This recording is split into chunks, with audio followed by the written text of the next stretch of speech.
অনুব্রত সুকন্যার জন্য খুশির খবর। আপনারা সকলে জানেন অনুব্রত মণ্ডল জামিন পাচ্ছে, একই সঙ্গে সুকন্যা মণ্ডলও জামিন পাচ্ছে। দুর্গাপূজার আগেই কি তাহলে সুকন্যা মণ্ডল বাড়ি আসবেন? বন্ধুগণ, সুকন্যা মণ্ডলের হাত খুলে দিলেও পা কিন্তু বেঁধে দিচ্ছে দিল্লি হাইকোর্ট। বেশ কয়েকটি কড়া শর্তে জামিন সুকন্যার। জল্পনা অনেক দিন থেকে চলছিল যে সুকন্যা মণ্ডল জামিন পাবে। অবশেষে আজকে হাইকোর্টে তার জামিন মঞ্জুর হয়েছে, দিল্লি হাইকোর্টে। কিন্তু জামিনে মুক্ত হলেও তিনি কিন্তু পুরোপুরি মুক্ত নয়, যেমনটা কিন্তু দাবি করা হচ্ছে। জামিনের ক্ষেত্রে বেশ কয়েকটি শর্ত রয়েছে। 10 লক্ষ টাকার বন্ডে তাকে জামিন দেওয়া হচ্ছে।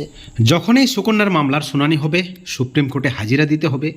পাশাপাশি যে মোবাইল নাম্বার তার চালু থাকবে তা কিন্তু তদন্তকারী অফিসারের কাছে জমা দিতে হবে।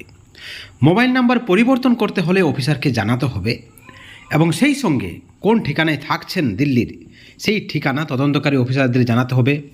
বিদেশ যাত্রা তিনি করতে পারবেন না এবং যারা প্রত্যক্ষদর্শী রয়েছে তার মামলাতে তাদের সঙ্গে কোনো ধরনের যোগাযোগ বা তাদেরকে ভয় দেখানো বা তাদের সঙ্গে কোনো ধরনের আলাপ বা তাদেরকে প্রভাবিত করার কোনো চেষ্টা করা যাবে না। যদি করা হয় তা কিন্তু অপরাধমূলক কাজ হিসাবে ধরা হবে। অর্থাৎ কোথাও না কোথাও হাত খোলা থাকলেও পা কিন্তু বেঁধে দিচ্ছে সুপ্রিম কোর্ট। একাধিক শর্ত। বন্ধুগণ, এই বিষয়ে তৃণমূলের মুখপাত্র কুণাল ঘোষ বলছেন, যা হবে বিচার হবে, তা তদন্তকারী সংস্থা বুঝবে, আদালত বুঝবে। আসলে জামিনের গ্রাউন্ড রয়েছে বা জামিন পাওয়ার যোগ্য মনে করেছে কোর্ট, তাই তাকে জামিন দিয়েছে। কিন্তু একাধিক শর্ত, তাতেই কিন্তু অনেকের দাবি যে এই জামিন আপাততভাবে সুকন্যা মণ্ডলকে স্বস্তি দিলেও পুরো স্বস্তি কিন্তু তিনি পাচ্ছেন না।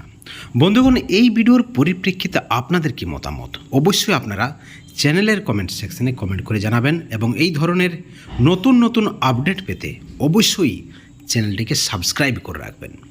ভালো থাকবেন, সুস্থ থাকবেন। Thank you so much.